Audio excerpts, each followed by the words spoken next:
10th class maths. तो देखो अब हम चैप्टर स्टार्ट करेंगे 5 जिसका नाम है अर्थमेटिक प्रोग्रेस। तो तुम लोग अपने रजिस्टर पर नोट कर सकते हो चैप्टर नंबर 5 क्या नाम है इसका, अर्थमेटिक प्रोग्रेस, अर्थमेटिक प्रोग्रेशन, जिसको शॉर्ट में बोलते हैं एपी। क्या बोला जाता है इसका नाम शॉर्ट में? इसका नाम शॉर्ट में बोला जाता है एपी। ठीक है, पहले इसकी खासियत सुनेंगे, ध्यान से देखना। मैं बोर्ड पर लिख रहा हूं 2 4 6 8 10, फिर मैंने लिखा 10 20 30 40, फिर मैंने लिखा 10 15 18 25 30 50 डैश। Number 1, number 2, number 3। मैंने ना बोर्ड पर तुम्हारे सामने कितनी सीरीज लिखी है? 3 सीरीज। सीरीज का मतलब होता है नंबर लाइन। मैंने कितनी नंबर लाइन लिखी? 3 नंबर लाइन। पहले वाले में क्या है? 2 4 6 8 10। दूसरे वाले में क्या है? 10 20 30 40। तीसरे वाले में क्या है? 10 15 18 25 30 50। मुझे इतना बताओ, इस 2 के बीच में कितने का डिफरेंस है? 2 का। इस 2 के बीच में भी कितने का डिफरेंस है? 2 का। देखो 4 से 6 हो गया, कितना बढ़ गया? 2। 6 से 8 हो गया, कितना बढ़ गया? 2। 8 से 10 हो गया, कितना बढ़ गया? 2। हर बार कितना कितना बढ़ रहा है? हर बार 2 बढ़ रहा है। ठीक है, नीचे वाले में देखो 10 से 20 हो गया, कितना इंक्रीज हो गया? 10 का। 20 से 30 हो गया, कितना इंक्रीज हो गया? 10 का। 30 से 40 हो गया, कितना इंक्रीज हो गया? 10 का। यहां पर जो डिफरेंस आ रहा था, यहां पर डिफरेंस कितने का था? 2 का। बताओ पहली वाली सीरीज में डिफरेंस कितने का था? 2 का। दूसरी वाली सीरीज में डिफरेंस कितने का है? 10 का है। अब तीसरी वाली में देखो 10 से 15 हुआ, 5 का इंक्रीज। 15 से 18 हुआ, 3 का इंक्रीज। 18 से 25 हुआ, 7 का इंक्रीज। 25 से 30 हुआ, 5 का इंक्रीज। 30 से 50 हुआ, 20 का इंक्रीज। मुझे बताओ फर्स्ट वाली में हर बार डिफरेंस कितना था? फर्स्ट वाली में हर बार डिफरेंस कैसा था? सेम, जो कि कितने का था? 2 का। सही बात है ना? पहली सीरीज के अंदर जो डिफरेंस था वो डिफरेंस हर बार कितना चल रहा था? वो डिफरेंस हर बार 2 का चल रहा था। सही बात है। दूसरी वाली सीरीज में जो डिफरेंस चल रहा था वो डिफरेंस हर बार कितने का चल रहा था? 10 का चल रहा था। लेकिन तीसरी वाली सीरीज के अंदर डिफरेंस क्या सेम था? तीसरी वाली में डिफरेंस सेम नहीं था। कभी 5 का तो कभी 3 का, कभी 3 का तो कभी 7 का, कभी 7 का तो कभी 5 का। मतलब डिफरेंस बदलता है। ठीक है, ध्यान से सुनो। जब हर बार डिफरेंस कैसा चलता है? सेम। जब हर बार डिफरेंस कैसा चलता है? सेम, तो ऐसी सीरीज को बोला जाता है एपी। क्या बोला जाता है? AP, arithmetic progress. बताओ यहां पर भी डिफरेंस हर बार कितने का चल रहा है? 10 का। तो क्या मैं इसको भी एपी बोल सकता हूं? बिल्कुल बोल सकता हूं। क्या पहली सीरीज और दूसरी सीरीज एपी है या नहीं है? तो पहली सीरीज और दूसरी सीरीज एपी है। पहली सीरीज और दूसरी सीरीज क्या है? एपी है। लेकिन क्या तीसरी सीरीज एपी है? तीसरी सीरीज एपी नहीं है। अगर मैं तुमसे बोलूं कि एपी किसे कहते हैं, तो तुम बोलोगे एपी उसे कहते हैं जिसका डिफरेंस हमेशा कैसा चलता है? सेम चलता है। जिसका डिफरेंस हमेशा कैसा चलता है? सेम।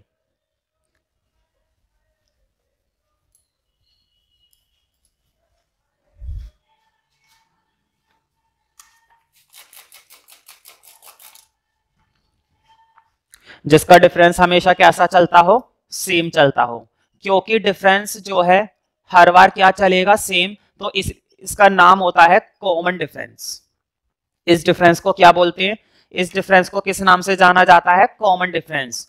कॉमन डिफरेंस क्यों बोला जाता है भाई? कॉमन डिफरेंस इसलिए बोला जाता है क्योंकि डिफरेंस क्या आ रहा है? सेम आ रहा है, मतलब कि कॉमन आ रहा है। डिफरेंस कैसा आ रहा है? सेम आ रहा है, मतलब कि क्या आ रहा है?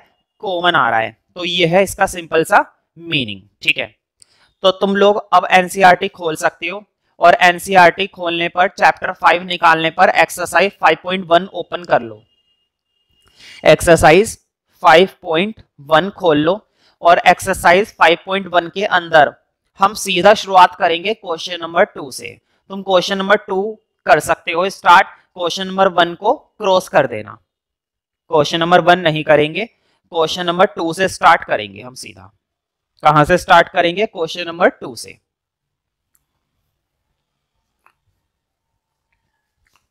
कौन सा क्वेश्चन? Question number 2। तो देखो अभी हम थोड़ी सी और बातें कर लेते हैं। देखो मैंने अभी तुम लोगों को एक सीरीज बताई, अब मैं एक और बता रहा हूं। देखो 11, 22, 33, 44, 55। मैंने बोर्ड पर एक सीरीज लिखी है। क्या क्या लिखा है मैंने लिखा है 11, 22, 33, 44। देखो ये पूरी तरह से दिख नहीं रहा, बोर्ड पे मार्कर पूरी तरह से चल नहीं पाया, मैं दोबारा से लिखता हूं।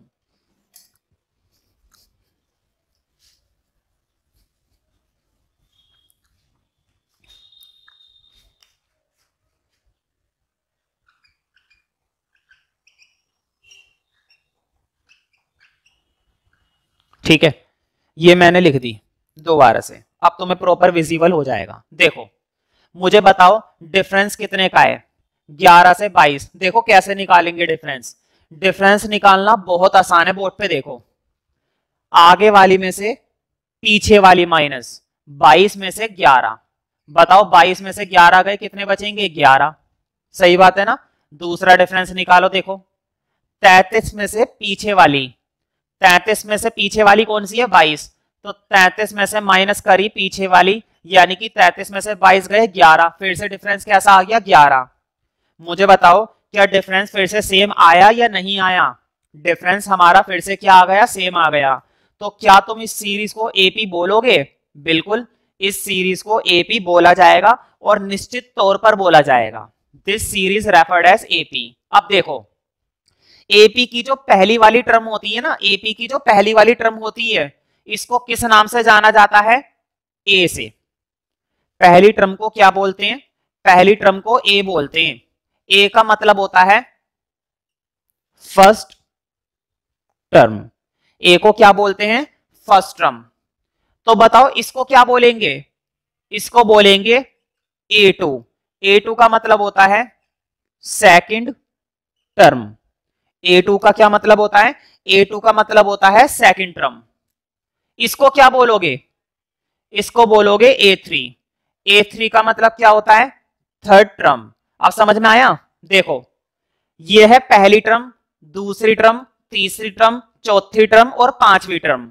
ऐसे करते हुए हम बहुत सारी टर्म्स बना सकते हैं। ध्यान से सुनो, पहली term, second, third, fourth, fifth, sixth, seventh, eighth, ninth, tenth. ऐसे करते हुए हम बहुत सारी टर्म्स निकाल सकते हैं। निकाल सकते हैं ना, कोई दिक्कत तो नहीं है। अब निकालेंगे कैसे? देखो अगर मैंने तुमसे बोला कि 11वीं टर्म बताओ, 11th टर्म निकालो, मतलब मैं तुमसे पूछ रहा हूं A11 बताओ कितनी आएगी। मैंने तुमसे बोला A11 बताओ कितनी आएगी, तो तुम कहोगे बड़ा आसान है, लिख लो इसे। 11, 22, 33, 44, 55, 66, 77, 88, 99 ऐसे करते करते लिख लो और 11वें तक पहुंच जाओ। तो बताओ बड़ा टाइम लगेगा ना? अगर मैंने तुमसे बोला कि 11वीं टर्म निकालो, तो 11वीं टर्म कैलकुलेट करने में काफी टाइम चला जाएगा। तो ऐसे नहीं करेंगे, चलो 11वीं तो तुम निकाल भी दोगे। अगर मैंने बोला 65 टर्म बताओ, 65वीं 65, तो बताओ वहां तक लिखने में तो बड़ी परेशानी होने वाली है। अगर मैं तुमसे पूछूं कि 65th टर्म निकालनी है, तो उसमें तो बहुत टाइम लगेगा। इसका मतलब ये हुआ कि टर्म निकालने का कोई फॉर्मूला होना चाहिए। टर्म निकालने का क्या होना चाहिए? कोई फॉर्मूला जरूर होना चाहिए। और अगर मैथ्स में किसी चीज का फॉर्मूला ना मिले, तो फिर वो मैथ्स ही किस बात की। ठीक है, देखो जरा, तुम्हें एक बात तो पता चल गई, पहली टर्म क्या है 11, पक्की बात, पहली टर्म क्या है 11 और डिफरेंस कितने का आ रहा था 11 का। कमाल की बात यह है कि डिफरेंस भी 11 का ही आ रहा है, जरूरी नहीं है कि डिफरेंस 11 का आए, ये बात ध्यान रखना। पहली टर्म भी 11 और डिफरेंस भी कितने का आ रहा है 11 का ही आ रहा है, लेकिन जरूरी नहीं है कि डिफरेंस और पहली टर्म सेम होती है, ये तो मैंने दिया है इसलिए सेम हो गई, सेम हो भी सकती है और सेम नहीं भी हो सकती। देखो पहली टर्म 11 और डिफरेंस कितना है 11 का। अब मैं तुम्हें बता देता हूं टर्म निकालने का फॉर्मूला क्या होता है। हाँ ये फॉर्मूला जरूर नोट कर लेना, टर्म निकालने का फॉर्मूला होता है A N minus one D. देखो एन एन, ये जो फॉर्मूला है इस फॉर्मूले के बिना इस चैप्टर में बिल्कुल भी गुजारा नहीं है। यही फॉर्मूला 11th में भी काम आएगा और यही फॉर्मूला 10th में भी काम आएगा। इसको बोलते हैं जर्नल टर्म। इसी का दूसरा नाम होता है स्टैंडर्ड टर्म। इसी को जाना जाता है लास्ट टर्म के नाम से भी। तीनों नाम तरीके से जैसे मैंने बताया है वो नाम लिख लो और प्रॉपर तरीके से फॉर्मूला भी लिख लो। अभी ये कैसे लगेगा वो मैं समझा दूंगा, लेकिन पहले लिख लो। फॉर्मूला बड़ा आसान है, क्या होता है, इसको ये भी बोला जाता है nth टर्म। मैं चारों नाम क्लास में कभी भी किसी भी बच्चे से पूछ सकता हूं, general term, standard term, last term और nth टर्म। क्या बोलते हैं इसको, general term, standard term, last term और nth टर्म। सही है। अब फॉर्मूला कैसे लगाते हैं वो समझो। देखो जरा, अगर मैं तुमसे कहूं A15 कौन सी टर्म निकालो 15वीं, 15th टर्म में तुमसे पूछ रहा हूं, कौन सी टर्म पूछ रहा हूं 15th टर्म। बोर्ड पे देखो जरा, बताओ n की वैल्यू क्या है 15। अगर मैंने तुमसे बोला कि 15वीं टर्म निकालो तो n की वैल्यू क्या हो गई 15 हो गई, n की वैल्यू क्या हो गई 15। अब ध्यान से देखो a प्लस, मैं n की जगह डालूंगा ना 15 माइनस 1 d। बताओ n की जगह मैं क्या वैल्यू डालूंगा 15, क्यों, क्योंकि मुझे 15th टर्म निकालनी है तो n का मतलब तो 15 हुआ, तो मैंने n की जगह 15 डाल दिया, 15 माइनस 1 तो क्या बनेगा 15 में से 1 गए 14, तो 14d। अब मुझे बताओ a15 का फॉर्मूला बनाना आ गया ना, a15 का फॉर्मूला क्या बन गया a plus 14d, a plus 14d। दूसरा देखो, अगर मैं कह रहा हूं a24 निकालो, करके दिखाओगे, एक कम कर दो, बताओ 24 में से एक कम कर दो, 24 में से एक कम हुआ कितना बनेगा a प्लस 23d। कोई सोचने वाली बात है इसमें, क्या इसमें हमें जरा सा भी डाउट होना चाहिए। भाई a24 निकालना है तो 24 में से एक कम कर दो, a प्लस 23d। अब मुझे बताओ a50 निकालना है, a50 मतलब कि 50वीं term.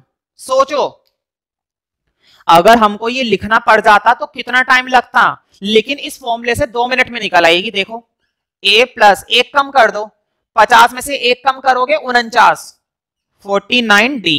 Simple, a plus 49d। बात समझ में आ रही है, ये फॉर्मूला बनाना आ रहा है ना। बताओ क्या इस फॉर्मूला बनाने में जरा सी भी परेशानी हो रही है। देखो अब जरा, अब तुमने a15 निकाली और a15 क्या निकली a प्लस 14d। बात समझ में आ गई ना। देखो बोर्ड पे तुमने a15 का फॉर्मूला क्या बनाया a प्लस 14d, a की जगह a की वैल्यू डाल दो और d की जगह d की वैल्यू डाल दो। अब मल्टीप्लाई कर दो तो 11 प्लस 14 की 11 से करोगे 154। एक बार चेक कर लेते हैं, हाँ 154 आएगा। अब 154 में 11 और ऐड कर दो तो 5 6 1 165। कितना आ जाएगा 165। तो 15वीं टर्म क्या आ गई, 15वीं टर्म आ गई 165।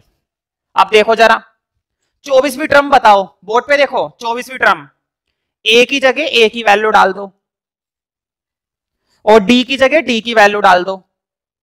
अब सॉल्व कर दो तो 11 प्लस 23 की 11 से तो 23 23 यानी कि 253।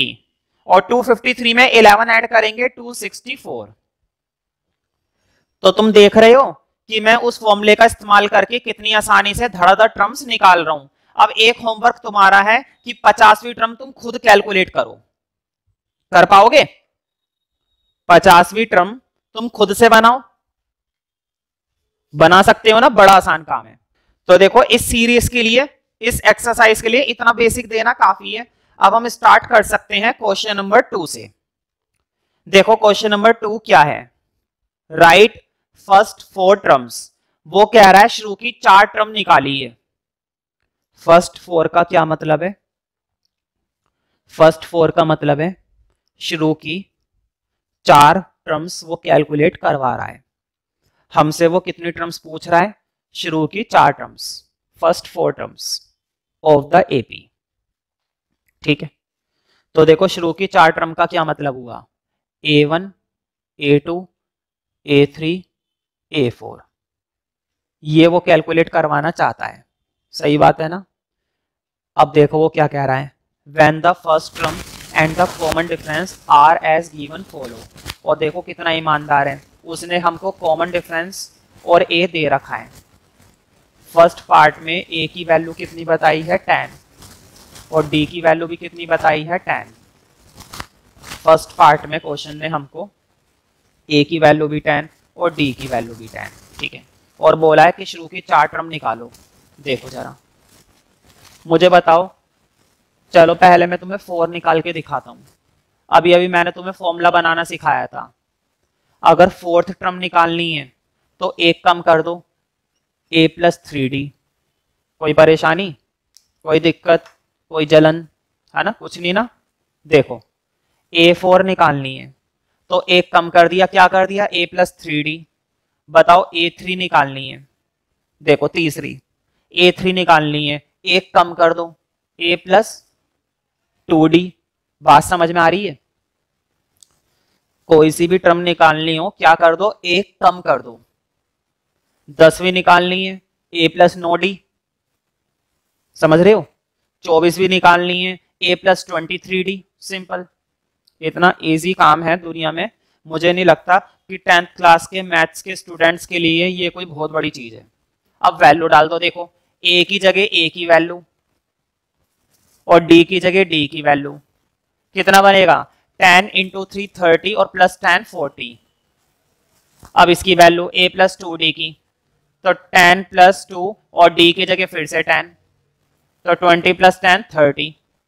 इधर डालते जाना। देखो चौथी टर्म आ गई 40 और तीसरी टर्म आ गई 30। अब a2 निकालेंगे। देखो a2 बनाएंगे। बताओ a2 के लिए भी क्या करेंगे? a + 1 कम कर दो, 2 में से 1 कम कर दो, 1d। बताओ 1 ही तो लिखूंगा। हालांकि मुझे बताओ मैं 1 लिखूं या ना लिखूं, कोई फर्क पड़ेगा क्या इसके लिखने से? 1 के लिखने या ना लिखने से बिल्कुल भी कोई फर्क नहीं पड़ने वाला। अब a और d की वैल्यू डाल दो। a की जगह 10 और d की जगह भी 10, और 10 और 10 कितने हो गए? 20। तो यहां पर आ गया आंसर 20। अब a1 मुझे बताओ, मैंने तुम्हें बताया था a1 तो पहली टर्म होती है। a1 कौन सी टर्म होती है? फर्स्ट टर्म ही तो होती है। तो a1 और कुछ नहीं है, a ही होता है 10। पहली टर्म हमेशा वही होती है जो a होता है। अभी बताया था ना मैंने स्टार्टिंग में, पहली टर्म क्या होती है? पहली टर्म तो a ही होती है। देखो सेकंड पार्ट में उसने कुछ नहीं करा, a और d बदल दिया बस। अब a की वैल्यू कितनी है? -2, और d की वैल्यू कितनी है? 0। क्या हुआ? 0 हुआ तो क्या हुआ? कुछ भी हो सकता है। डिफरेंस अगर उन्होंने हमें 0 दिया है तो कोई दिक्कत नहीं, कुछ भी दे सकते हैं।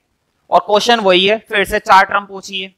उसने a1 पूछा है, a2 पूछा है, a3 पूछा है और a4 पूछा है। कितनी टर्म्स पूछी है? फिर से वही 4 टर्म्स, शुरू की 4 टर्म्स। अभी मैंने बताया था a1 तो वही होता है जो a होता है, और a कितना है? a है -2, तो पहली टर्म तो आ गई -2। सही बात है ना? अब दूसरी बताओ, a2 का फॉर्मूला a + 1d, a3 का फॉर्मूला a + 2d और a4 का फॉर्मूला a + 3d। बताओ ये फॉर्मूला बनाना आसान है ना? काफी। हमें क्या करना है हर बार, हमें हर बार बस एक कम कर देना है, हर बार हमें कितने कम कर देने हैं, एक कम कर देना है बस, और कुछ नहीं। तो देखो a प्लस डी, ए की जगह आ गया -2 और डी की जगह आ गया 0। बताओ -2 में 0 ऐड करोगे -2 ही तो मिलेगा। अब इधर देखो, फिर से देखो, a की जगह आ गया -2 और d की जगह आ गया 0। बताओ 0 0 तो 0 ही है, -2 आ गया फिर से। चौथी टर्म देखो, a की जगह डाल दिया -2 और d की जगह डाल दिया 0। बताओ 3 की 0 से करोगे 0 ही तो हो जाएगा, 3 की 0 से करने पर 0 ही बनेगा। तो -2 प्लस 0 इट मीन्स अगेन -2। तो सीरीज क्या बन गई, -2 -2 -2 और -2, यही तो बनी सीरीज। बताओ इसकी सारी टर्म्स कैसी निकल कर आई, इस क्वेश्चन के अंदर इसकी चारों की चारों टर्म्स कैसी निकल कर आई, इसकी चारों की चारों टर्म्स बिल्कुल सेम निकल कर आई। ऑल 4 टर्म्स आर सेम, तो कोई दिक्कत नहीं है, कभी कभी सेम आ जाती है। थर्ड देखते हैं, थर्ड पार्ट। अब हम देखते हैं थर्ड पार्ट। तो देखो थर्ड पार्ट में हमको a की वैल्यू दे रखी है 4 और d की वैल्यू दे रखी है -3। तो क्या वो d की वैल्यू नेगेटिव नहीं दे सकते, कुछ भी दे सकते हैं, कुछ भी। फिर से वही है, 4 टर्म्स निकालनी है। देखो a1 तो मैंने बताया था a ही होता है जो कि क्वेश्चन ने दे रखा है। अब सेकंड टर्म, सेकंड टर्म का मतलब होता है a2। सेकंड टर्म का क्या मतलब है, a2। और a2 का फॉर्मूला क्या बनता है, एक कम a प्लस 1d। a की वैल्यू 4 और d की वैल्यू -3। मुझे बताओ प्लस माइनस क्या हो जाएंगे बीच में, प्लस माइनस क्या होते हैं, माइनस। तो 4 में से 3 गए 1। अब देखो a3, बताओ a3 का क्या बनेगा, a3 का बनेगा a प्लस 2d, है ना, एक कम। a3 का फॉर्मूला क्या बनेगा, a प्लस 2d, a की जगह 4 प्लस 2 और d की जगह देखो, d की जगह आएगा -3। तो देखो 3 2 जा 6 और प्लस माइनस माइनस, तो पहले तो प्लस माइनस माइनस हो गया और 2 3 जा कितने बनेंगे, 2 3 जा बनेंगे 6। अब बताओ 4 में से 6 गए, कितने बचेंगे, 4 में से 6 माइनस करोगे तो 2 बचेगा और वो भी माइनस का। क्यों, क्योंकि देखो माइनस का 6 है ना, माइनस की डिजिट बड़ी है और जब माइनस की डिजिट बड़ी है तो साइन भी किसका आएगा, माइनस का ही आएगा। भाई जब माइनस की डिजिट बड़ी है तो साइन भी माइनस का ही आएगा। अब a4, a4 का मतलब है a plus 3d, a plus 3d। फिर से वैल्यू डाल देते हैं, a की जगह 4 प्लस 3 और d की जगह -3। तो देखो प्लस माइनस फिर से क्या हो जाएगा, माइनस, और 3 3 जा कितने हो जाएंगे 9, 4 में से 9 जाएंगे 5 और वो भी माइनस के। तो कुल मिलाकर हमने शुरू की 4 टर्म पूछी थी क्वेश्चन ने हमसे और वो हमने चारों टर्म निकाल दी। नेक्स्ट पार्ट देखते हैं। देखो मैंने इसमें से फालतू की चीजें हटा दी, अब पार्ट बदल जाएगा हमारा।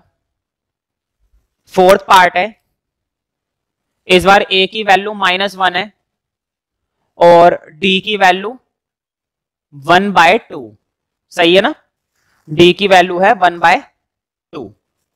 ध्यान से डालेंगे, तुम्हें मालूम है फर्स्ट टर्म तो निकालने की जरूरत ही नहीं होती, फर्स्ट टर्म वही होती है जो a होता है, तो डायरेक्ट आ गया -1, a1 की वैल्यू तो डायरेक्ट आ गई।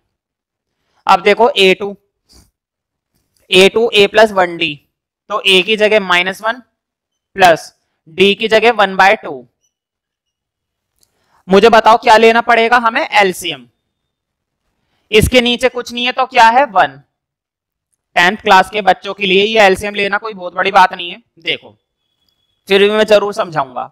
देखो इसके नीचे कुछ नहीं था तो मैंने अपनी तरफ से क्या लगा लिया, 1। 1 और 2 का एलसीएम लेंगे 2, है ना भाई, 1 और 2 का एलसीएम क्या आएगा, 1 और 2 का एलसीएम 2 ही आएगा। अब क्रॉस कर दो, -1 की 2 से -2 और 1 की 1 से 1।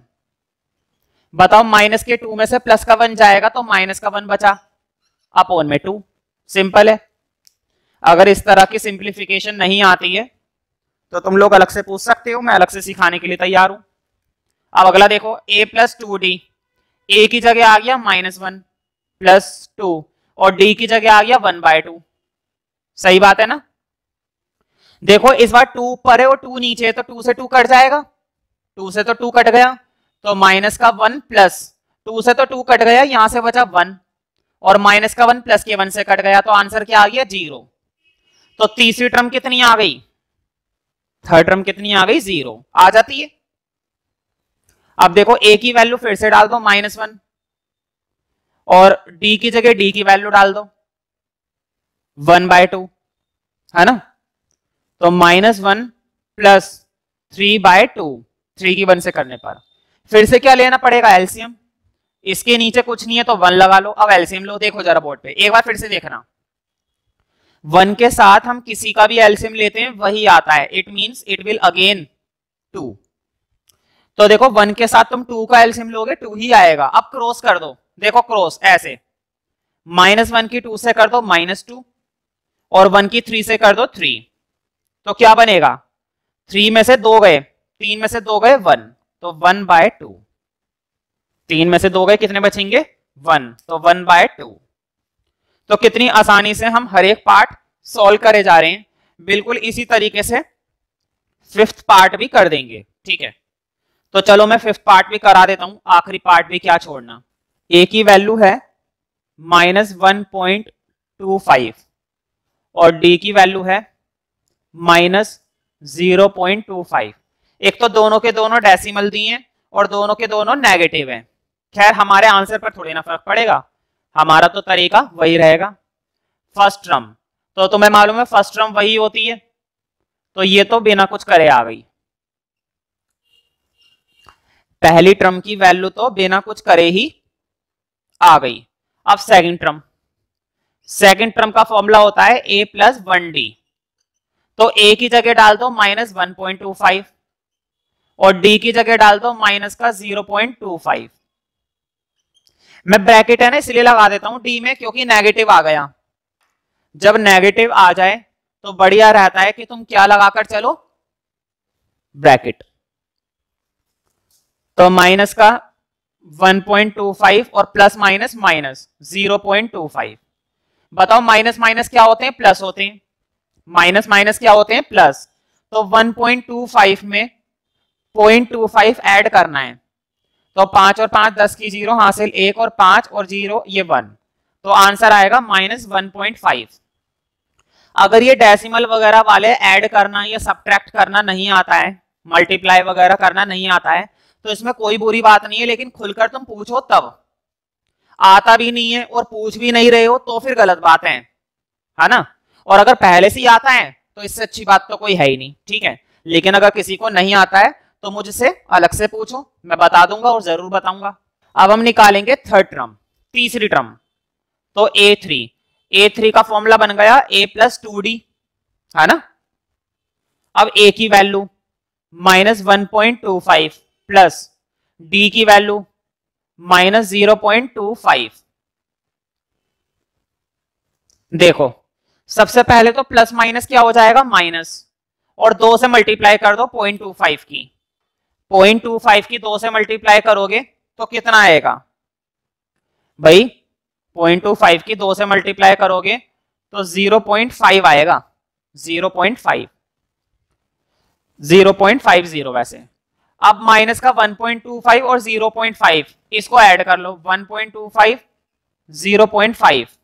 देखो मैं 0 क्यों हटा रहा था, पॉइंट के बाद है ना 0 की कोई वैल्यू नहीं होती, तो इसको लगाओ या मत लगाओ, टीचर कभी भी नहीं काटेगा मार्क्स।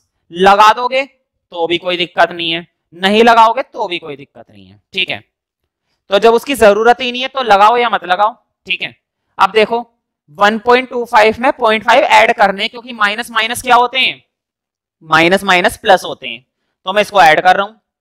देखो 5 का 5 ऐसे ही आएगा, 5 और 2 7 और 1, तो इसका आंसर आएगा -1.75। कितना आएगा, -1.75। अब A4 तुम्हें निकालना है। चलो A4 की वैल्यू ध्यान से खुद से कैलकुलेट कर लेना भाई, अगर ये भी नहीं कर पाओगे तो फिर क्या ही करोगे, इसलिए ध्यान से कैलकुलेट करना और पीछे से आंसर चेक कर लेना।